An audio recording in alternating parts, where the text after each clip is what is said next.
are in Dijkstra Plastics, and today we're gonna tell you share knowledge and experiences from Dijkstra Plastics.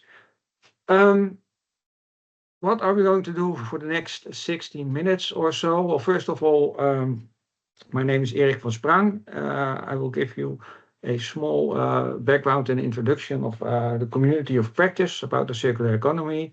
Um, And next to that, what is the theme of today? And as mentioned in the title, it's the experiences from Dijkstra Plastics and focusing on the challenges of the plastic buckets from non-food to food by Remy Notten, followed by Rudinai Fioro from the Maastricht University, a more in-depth academic session about the challenges we face in obtaining a better understanding of recycled mixtures.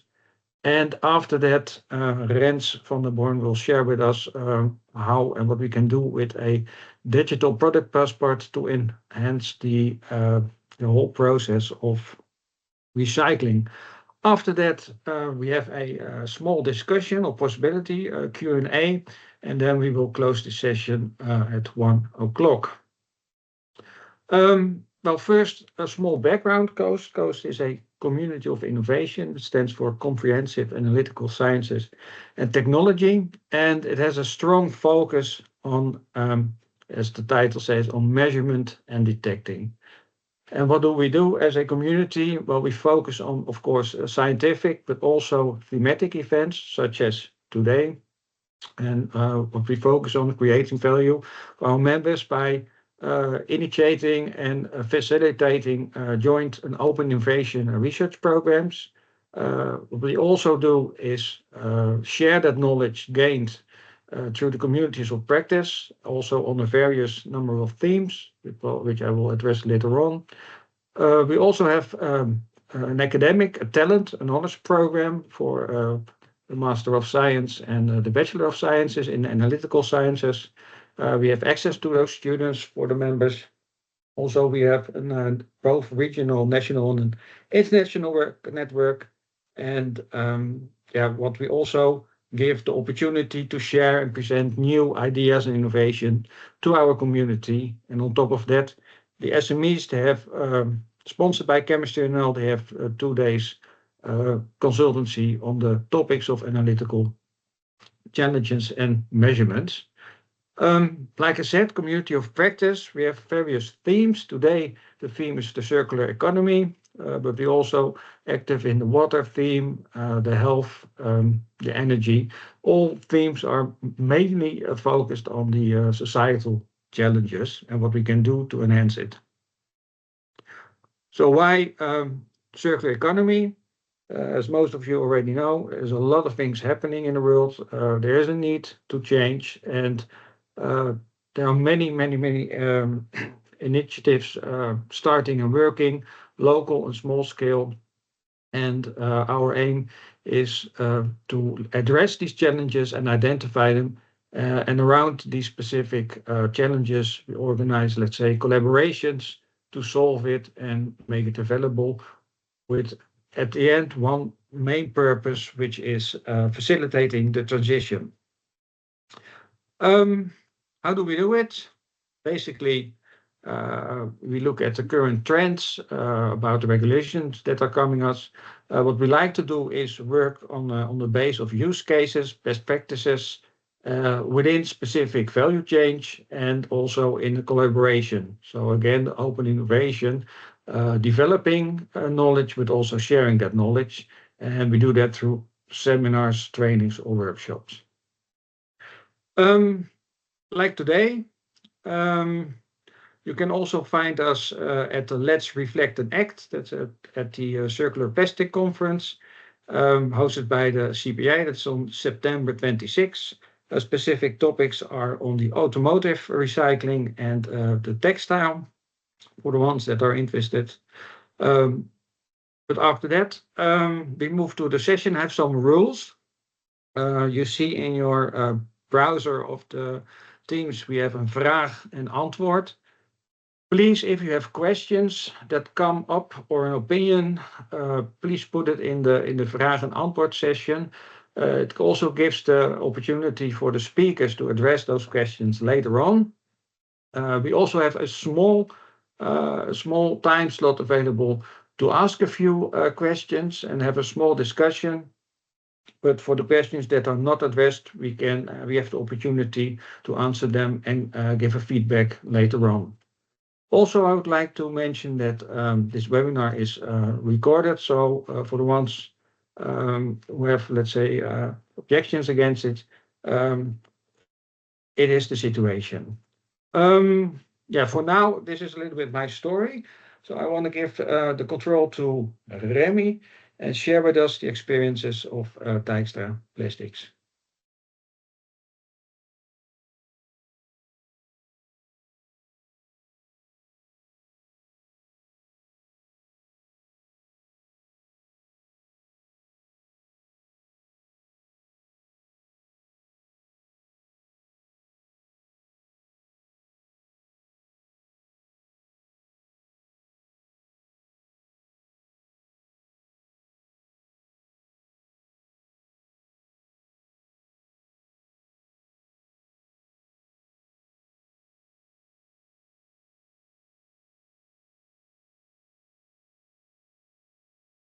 Remy, you are muted.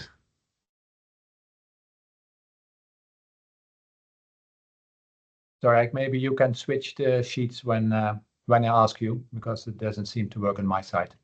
Oh, okay. Yeah, sure.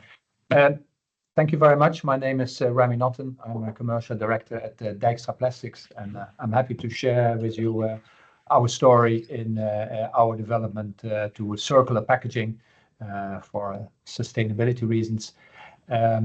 As Eric already gave in his his introduction, there are many things that everybody's working on. We as a company as well, I'll explain a little bit more who we are and what we do. I'm happy that I can share with you the things we're having. There will be many things that many of you encounter every day as well, and there will be some very specific things for us. So let's see how that works out. Next slide, please. We are Dijkstra Plastics. We are a family-owned company, almost 50 years old, and we are a manufacturer of rigid plastic containers, as you can see in the picture. We have a very broad range of buckets that we make, or pails, if you want so.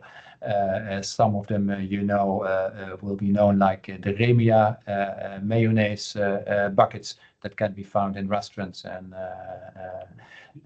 at other places.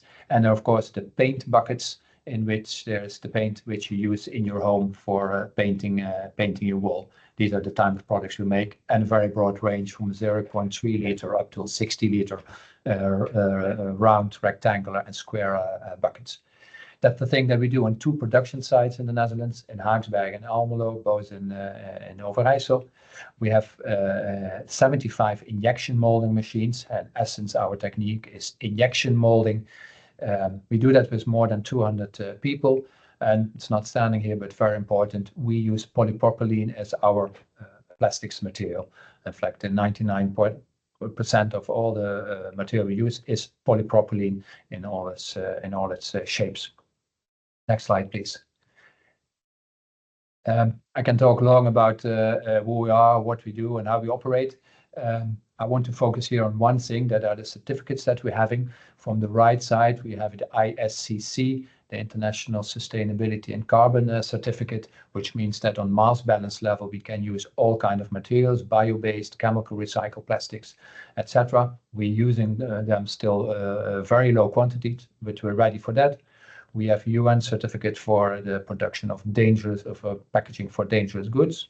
But, and that's the reason why there's a red circle around it, we're also BRC certified. BRC is a certificate for food grade packaging. About 60% we make is food grade, and we have the AA+ status, which is in fact the highest possible status for this type of packaging for its use in the food industry. That's important for the rest of my story, that you know that food is very important for us. Since 60%, yeah, that's okay, since 60% is food, we make all our products food grade, even the paint buckets, they are food grade, but of course it's a non-food application. Thank you. Next slide. Circularity is a very important thing that we are working on. We all know that there is carbon dioxide emission in the world, causing many issues to happen. And for that reason, we have decided that we want to bring down the emissions of this carbon dioxide.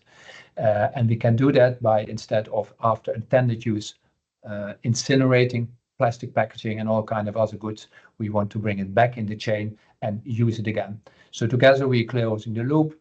We're doing that with a startup company, Fire Off. You can just see the letters on this truck, and here you see what the circularity mean. That is buckets coming back into the chain. This is a picture in which you can see how dirty they can get in the end, because circularity, you get very dirty hands.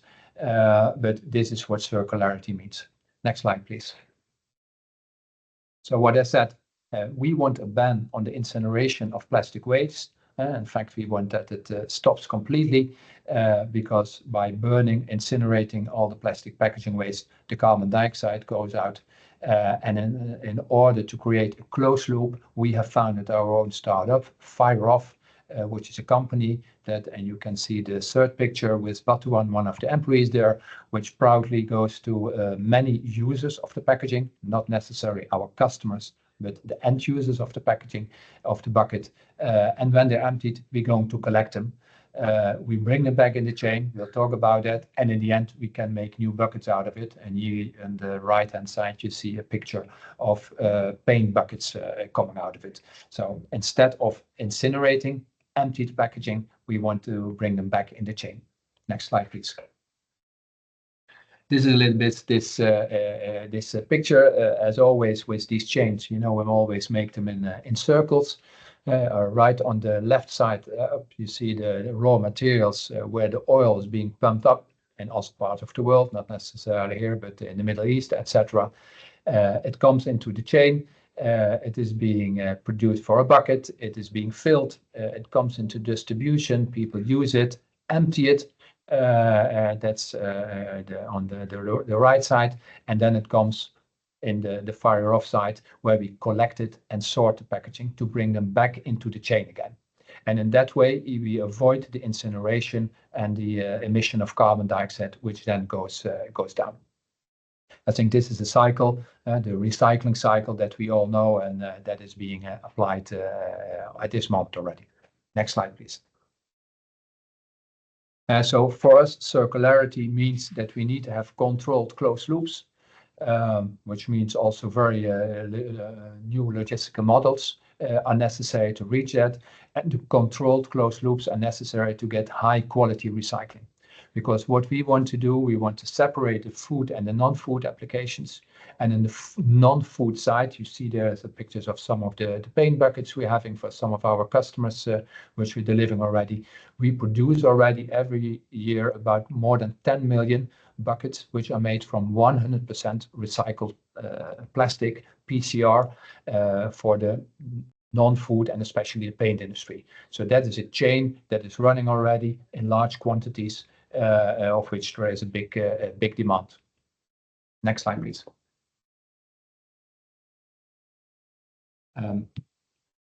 This is a little bit in short, the recycled plastics for the non-food applications. As I said, the volumes are already big. The functionality, as you will know yourself from a paint bucket, they should never break. So with PCR, we can make exactly the same products as when it is based on virgin materials. And very important was that within in this case, the paint industry, we had an industry-wide project in which we were able to make all these steps. You see some of the names there, some of the companies that we cooperated with, that we set together to see how can we close this chain and have it a successful turnaround. And in that case, we came from paint bucket to paint bucket, which is in fact a thing that we are in the process of doing, and which for a large part is realized. Next slide, please. But as I said, the largest part of what we're doing is in the food sector. And we're looking at PCR plastics for food applications. And then the issues that we are confronted with become much larger. You see two Commission regulations in 2011 and 2022 that the lawmaker, let's say the European Commission, has set rules in which way we can use recycled plastics in food applications. We do working there also with a research project group. Next slide, please. And in that group, we come to many issues that need to be tackled in order to go from a food bucket to food bucket. The first thing is that we want to go to X times recycling cycles. We have experience in the paint buckets, how that works, but still that's relatively new. With a new virgin material, every time after usage we burn it and we have a brand new material. When we start recycling, we get multiple cycles. That does something with the material. Empty buckets, they contain food residues. And in food residues, they behave differently in buckets than non-food things. Polypropylene, as I said, our material that we use most of the time, has in fact a matrix which is very open. It looks like a closed packaging, but we know it's a very open matrix in which all kind of food ingredients, food stuff gets into it. And due to the process of recycling and injection molding, and temperatures rise, and in fact the foodstuffs that are hidden in the matrix of the polypropylene get burned and change from composition. Next to that, we have also printing inks and in-mold labels, especially in-mold labels, which we bring on it, contain ink, and where they are being recycled and the temperatures go up again in the recycling phase and the injection molding phase up to 220 degrees, they change from composition as well. And that is all creates stuff that is not good for the food applications. In fact, when we look at the migration levels, they become too big. And when they're too high, EFSA, the European Food and Safety Authority, will not give approval for this. So in the steps before, in the steps that we collect the product, that we start shredding it, start recycling it, we should get out many stuffs, many ingredients, which is all in the Commission regulation of 2022-1616. So it is all described, it all has a name, but they are necessary to go from food bucket to food bucket. Next slide, please. In fact, what you see here, you should read this from the right side to the left side. In the polymer, which is the shaped things, there are many things that come in, which is of course the monomer, which is the polypropylene, but there are additives that are being put in by the virgin material producer to make the material behave as it does. There are colorants in it, which are the inks on the in-mold labels. There are certain impurities in, and very important, the food ingredients from previous use cycles. They get into the polymer and they can migrate into the food. And these are the migration tests that we need to do in order to obtain the agreement to go from food buckets to food buckets. For this group, I was asked to indicate what type of products that need to be identified, and that's the next slide. Let's say it goes when we look at the food contamination. When we take food buckets, they contain either frying or cooking oil based on sunflower or mayonnaises or many other foodstuffs, and they all behave differently. And going down at products like chlorine, sodium, phosphorus, sulfur, triglycerides, palm oil derivatives, and limonene. Let's say I'm not a chemist and etc. So I barely can speak this word, but you all understand that in the food contamination, many products come in. Also, when we look at the cleaning process of the buckets, we clean. They are being cleaned in the recycling process. either the dishwasher at the HoReCa or in the industrial washing side, there are solvents being used, which we can find back in the granules afterwards. And also when there is multiple recycling, there are additives in the polypropylene intentionally added to have the polypropylene behave as it should be, but we find them back again. Next slide, please. These are the kind of informations we get out of our migration reports. I think they're quite normal. We see what we get in, and we should make ways that we get them out as early as possible, because at the moment when they come in the recycling and in the injection molding process, we do not know exactly what happens with them. And then the next slide, please. Also looking at the stabilizers from polypropylene, that are these kind of products. I do not know exactly what it means. Maybe some of you understands it, but these are the kind of products, additives that go through the chain and that we need to get out as early as possible in order to avoid that we find them in the end product again. So these are all the steps, all the necessary things that we need to identify and get out of the materials. That was my last slide. Thank you.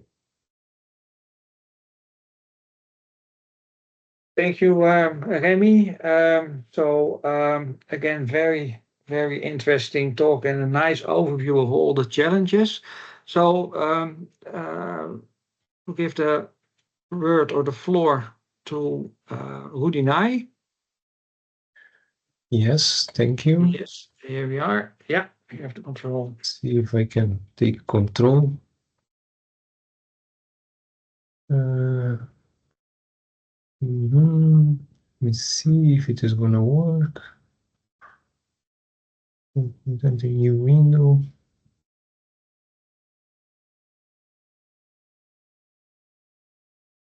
Yes.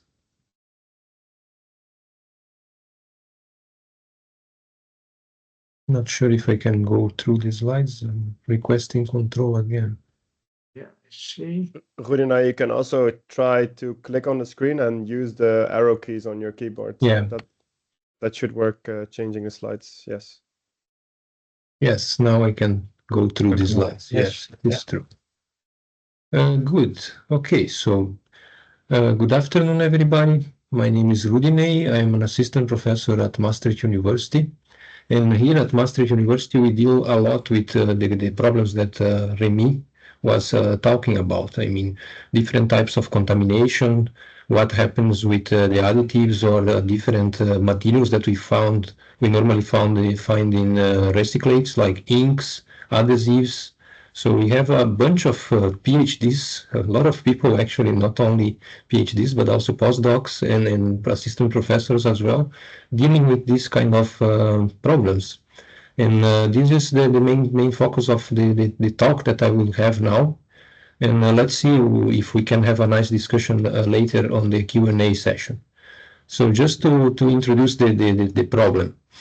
We know that recycled materials, actually the post-consumer materials, or even the take-back system that Remy was proposing for the buckets, the food-to-food closed cycle, they are very, very complex materials. Why? Because they have a bunch of different materials inside a single one. I mean, you are targeting to get polypropylene. Of course, the main fraction is going to be polypropylene.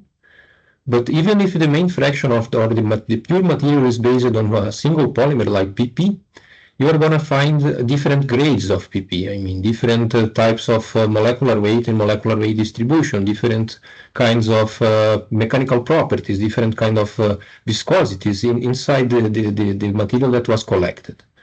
To add to it, you are also going to find some possible gels that may be coming from the proper polymer, or for example from the adhesives or labels that you find in many different products.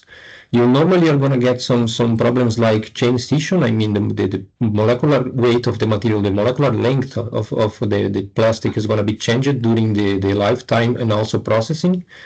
There will be some kind of side reactions like oxidations that are not welcome because they are going to change the chemical structure of the material, meaning the final properties are going to be changed.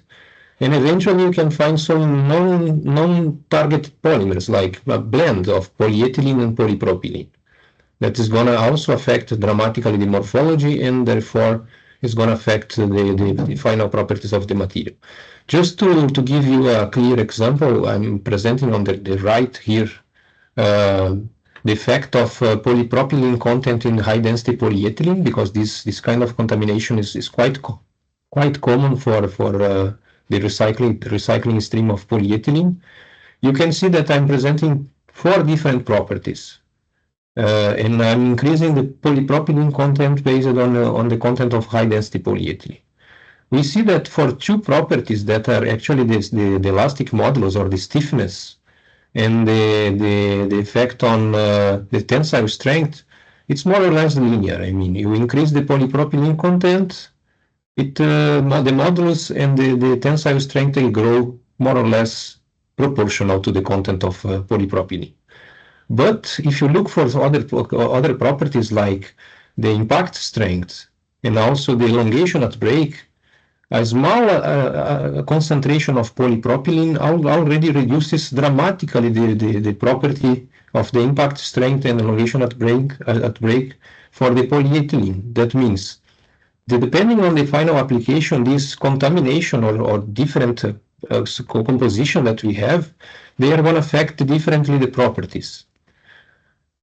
So the main message, properties really depend on the composition. So it is critical to get a very clear understanding of what you are dealing with when you are working with recyclates. This is not only based on food contact, but also for the regular paint bucket to paint bucket that Remy was telling us about. Just to go on this topic. Recyclates, they normally have a very large batch-to-batch variation. I mean, since the material is being collected for recycling, and it's very difficult, currently at least, it's quite difficult to control the input of material that you are going to take for the recycling process. That is quite common to have a very significant change in the properties from the input of the material that you want to recycle. I'm presenting here, for example, the viscosity or the flowability of the material for 10 different batches collected in a row. And you see that the change in the fluidity, the melt flow rate, in this case, can come from 6 up to 12. So it is actually twice the value.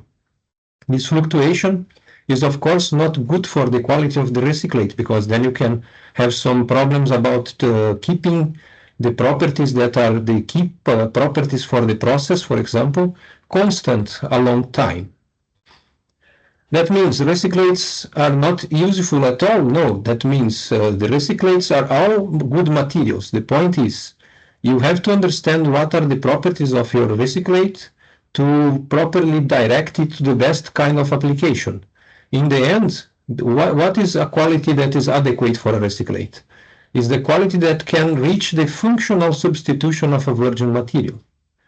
I mean, even with the example that I gave before, if you have some certain level of contamination that is reducing the impact strength of your final recyclate, is this good or bad? Normally it's bad, but doesn't mean that you cannot use this recyclate for a final application. It's just a matter of finding an application where that property that is being degraded or reduced by the contamination is not critical. So,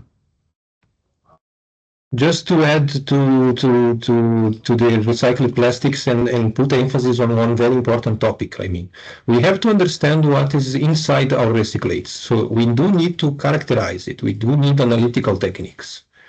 There are some specific standards for polymer characterization of the recyclates.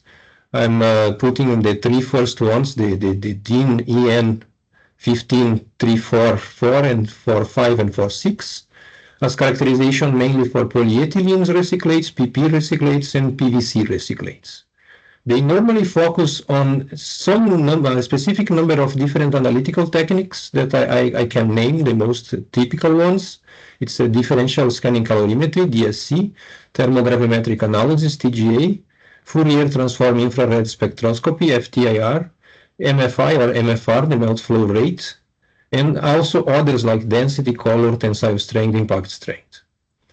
So this is what is emphasized on these three standards that I'm naming for now.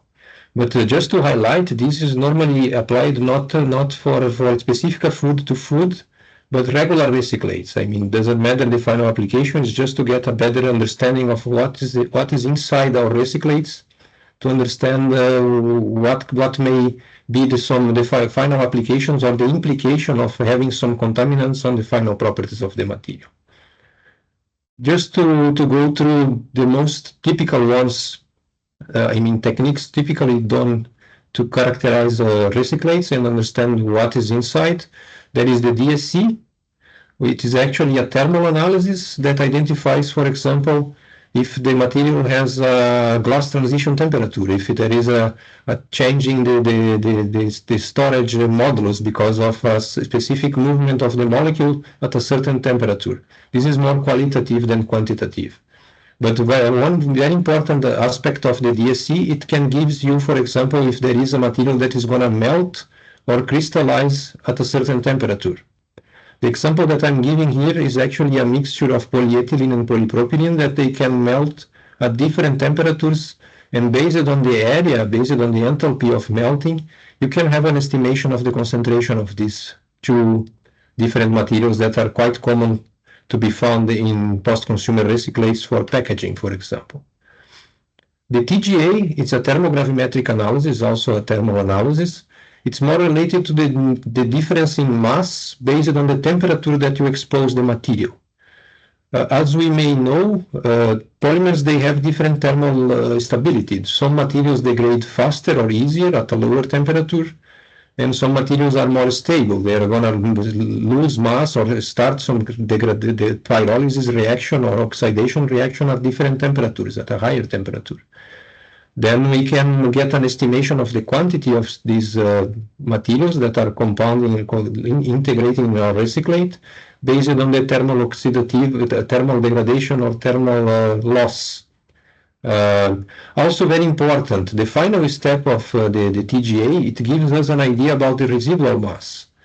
If there is, for example, a larger concentration of a pigment or a filler like calcium carbonate or talc, or even can give us an estimation of the quantity of a certain pigment. One typical one is carbon black, that's the black pigment.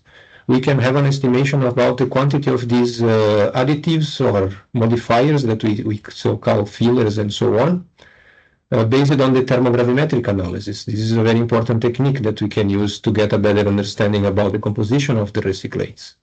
And the FTIR, it's a more advanced technique because it gives us some information about the chemical composition of our system. If, for example, I'm looking for a polyester, I should be able to identify the absorption of the ester group in the FTIR. It's a spectroscopic technique. Or, for example, I'm looking for the presence of polyethylene in polypropylene. There are some specific absorption bands that are exclusive for one type of polymer that you cannot find or you shouldn't find in the other. So it's a little more advanced, and then you can get some better understanding about the chemical composition that is inside your recyclate. Moving on, there are some more advanced techniques. Sorry, I passed two slides instead of one, that we can, for example, map the composition of the recyclates in both large scale and small scale. In this case, I'm going to highlight some techniques that are very low scale, small scale.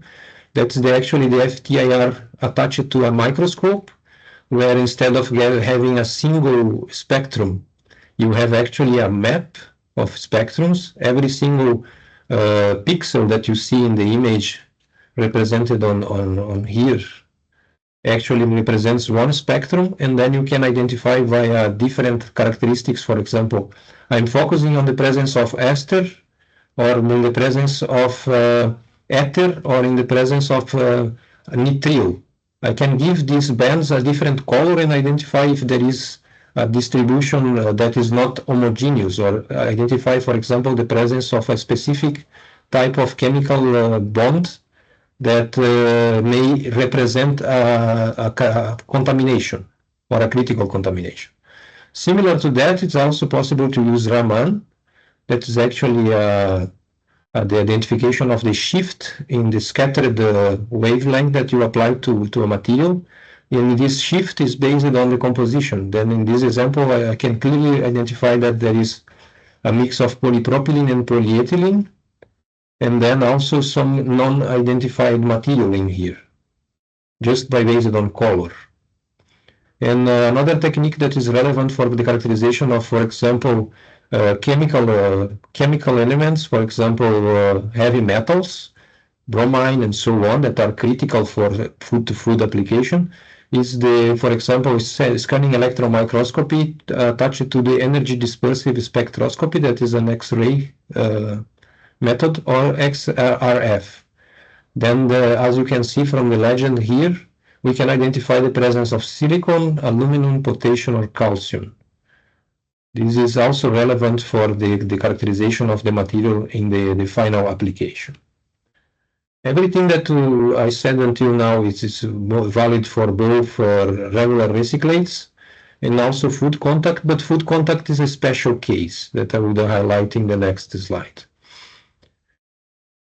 For the characterization of these materials, we can propose two different strategies. One is characterizing the input of the recycling process. I mean, what we collect, and after we sort and wash and have some kind of batch of material, that may be some tons of material, we can characterize this whole batch based on sampling. I mean, we are going to collect some grams or eventually some milligrams out of 10 tons of material, and we are going to assume that the composition is homogeneous. This is eventually quite challenging. A better approach to get a more concise and more controlled way to identify the quality of our final recyclate is actually running online characterization, full-time characterization of the material.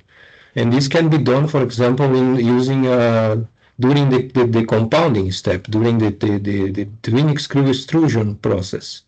So we have basically the sorted plastic that is going to be fed into the machine.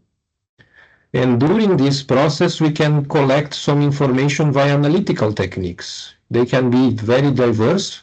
For example, rheological properties, I mean viscosity. They can go for the analytical, like Raman spectroscopy, FTIR, or even chromatography, gas chromatography, or something similar like that, mass spectroscopy. And if we identify some critical contaminations or quality variation that is significant, we have two new projects running at Maastricht University that are going to deal with this topic. So it's the projects are starting in September.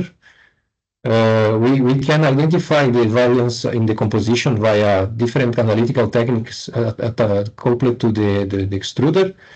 And if we can identify these changes, we can close the loop, the control. I mean, I see that the viscosity is dropping now for some reason. I can predict some models where I can estimate how much material I can add, for example, a virgin or a booster material that I can add to re-stabilize the property that I'm looking for. If it is viscosity, maybe I can add a higher molecular weight material to stabilize the viscosity that is going down, just to give you an example. And then we can have a way better control or a more robust material coming out of the extruder. The robust material means a material that is going to present a lower variation from the beginning of the process by the end of the process. If in case it's not possible to control full 100% of the quality of this material, we may have the chance to separate the output of it, the granules that are coming out of the machine in different grades of recyclate. I mean, the grade that is targeted for initially for the final application that I'm aiming for, and a non-targeted grade that may be, for example, presenting a different molecular weight, a different impact strength that I was not able to control properly during the compounding step. Then we can use different types of characterization techniques like Raman, NIR, chromatography, mass spectroscopy, imaging, rheology. This is, of course, valid for both food-to-food and non-food-to-non-food application. And this is just the beginning for the food-to-food challenge, because the food-to-food challenge is way more complex than just running a quality analysis of the input and also running the analysis during the compounding step. It is really necessary to run after analysis, for example, migration tests, to be sure that we are going to be able to safely reintroduce the recyclate from recycled post-consumer food packaging to, again, a new food packaging. This is basically the talk that I wanted to give to you. Of course, we're going to discuss further some new challenges and on other possibilities.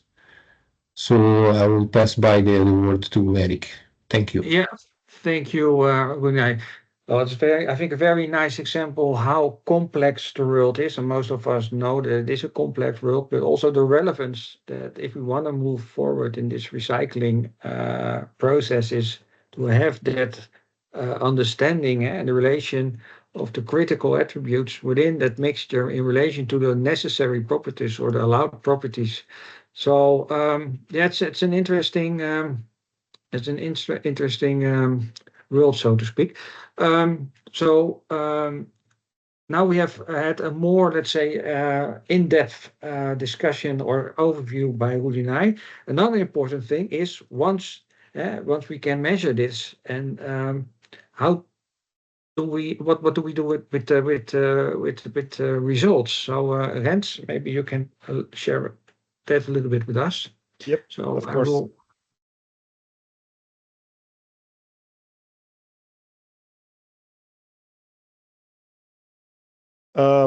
So thank you, Eric, for your small introduction. I'm Rens van den Born, and I work for Sirmar as a product owner.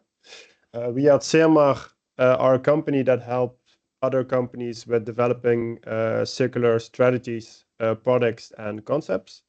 And we are mainly working on the operationalization of circularity together with the supportive tech system, which is a digital product passport, which we call C-Passport. Our mission is to preserve materials inside of in the world. As Europe, as a country, we have a very high lack of materials we can make a product from, and I think material conservation is very necessary if we want to stay in a healthy economy, and it's going to be more and more important in the coming years. So with our DPP, we want to document what is being used and create insights to make sustainable and circular choices as an availability for our customers. We are in Europe. We are recycling plus minus 5 million tons of plastics, and how we are to increase this is a major challenge as is coming forward in this webinar as well.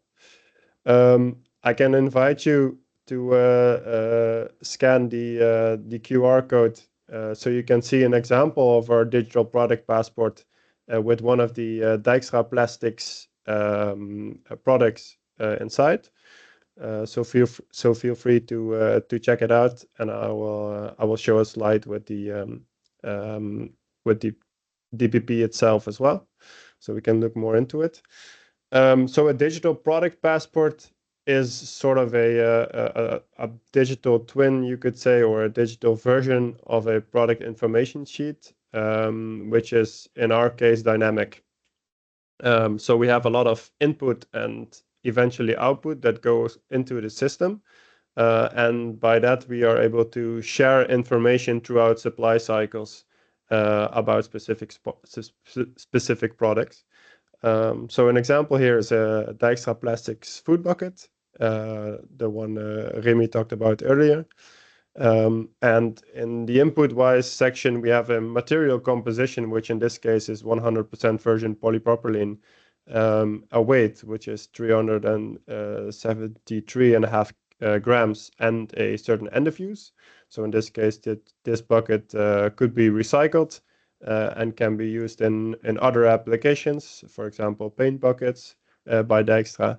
And we're able to add to the passport encodings, for example, a GTIN or a EAN number or a ETIM, as well as put in next use application. So what are these products used for after they have done their first life cycle? What is the defined use period of the product? And are we able to add end of use or use instructions for other actors in our supply cycle, as well as the end users? And an output of the DPP is that we have a impact calculator. So depending on what material is being used inside of the product, as well as the weight and the selected end of use, so recycling, but that could either be refurbishment or incineration in the worst case, we get an impact number, a CO2 impact and an energy impact in case of the Dijkstra food bucket. But we're also able to calculate impact data on water, as well as the saving of raw material. Saving as raw materials in case of recycling and refurbishment. And by that, we are supporting companies to make choices regarding their own products. So they can change up materials. For example, what does the impact do if I change from a virgin polypropylene to a recycled polypropylene? What are the impact changes when those types of choices are being made? It supports companies in their accountability and reporting, as well as their customer communication, because a lot of times these passports are also being used for ways to communicate with customers, to give instructions, and also to be able to let end users be able to recycle these types of products by giving instruction documents added to the digital product passport. So in terms of how the digital product passport supports the analysis, is that we can state what material is inside of the specific product, what is the percentage of the recycled content, are there different qualities that are very important that we need to add to the digital product passport as well, and as well as other properties that are relevant to state information about.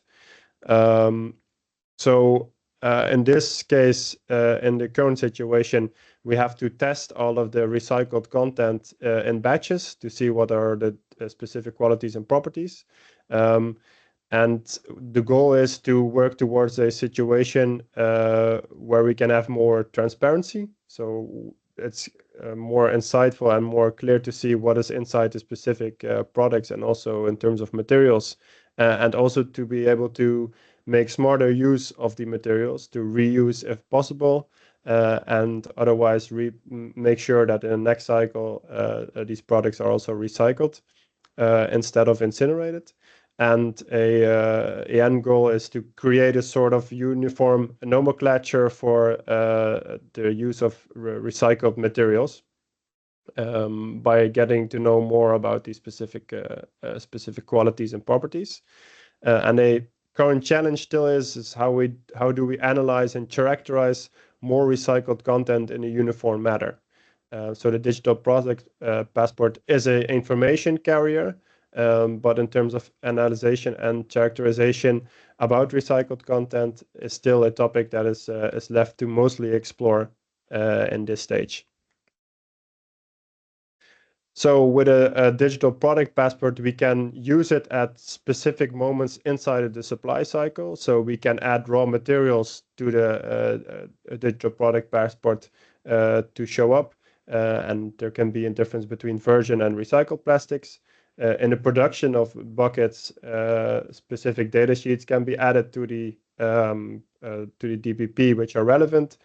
In terms of use, there could be use-related documents inside of the digital product passport that can be relevant for end users. And in terms of return logistics and sortings, we often see that instructions are given to return logistic companies, to sorting companies, or to end users to make sure that the product, so in this case the Dijkstra Emma, gets back in the right place, so it will be able to be recycled and to be saved from incineration. So in the end, we're able to make a more sustainable supply cycle in that way.